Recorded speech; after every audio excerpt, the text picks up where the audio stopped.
নমস্কার বন্ধুরা, এখানে থাকা একটা সেন্টেন্স দেওয়া আছে, this is a 3 months course. ঠিক আছে, এখানে তোমাদের মনে হতে পারে যে সেন্টেন্সটা আমার ঠিক আছে। তার কারণ এখানে দেখো, আমরা যখন 1 মাস লিখি তখন 1 month, যখন 2 মাস লিখি তখন 2 months, আর যখন 3 মাস লিখি তখন 3 months, এরকম 10 মাস লিখলে 10 months, ঠিক আছে, 12 মাস লিখলে 12 months লিখি, ঠিক আছে, এস যোগ করে প্লুরাল করি। তাই এখানে দেখো, যেহেতু কোর্সটা 3 মাসে, সেহেতু এখানে মান থেকে মান্থস হয়েছে, এটা তোমাদের মনে হতে পারে। তাই তোমাদের মনে হতে পারে যে সেন্টেন্সটা আমার ঠিক আছে, কিন্তু সেন্টেন্সটা আমার ভুল আছে। তার কারণ কি, এখানে গ্রামাটিক্যাল ভুল আছে। তার কারণ কি, এখানে দেখো কোর্স কি বলো, কোর্স হচ্ছে একটা নাউন, ঠিক আছে, অ্যাবস্ট্রাক্ট নাউন, ঠিক আছে। আর নাউনের আগে কি থাকে বলো, নাউনের আগে যা থাকে তা হলো অ্যাডজেক্টিভ, ঠিক আছে। নাউনের আগে যা থাকে সেটা অ্যাডজেক্টিভ, তাই তো।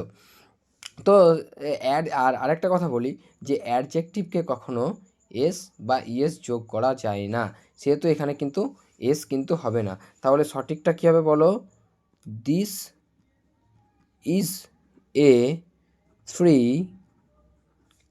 month কোর্স, এটা হচ্ছে সঠিক।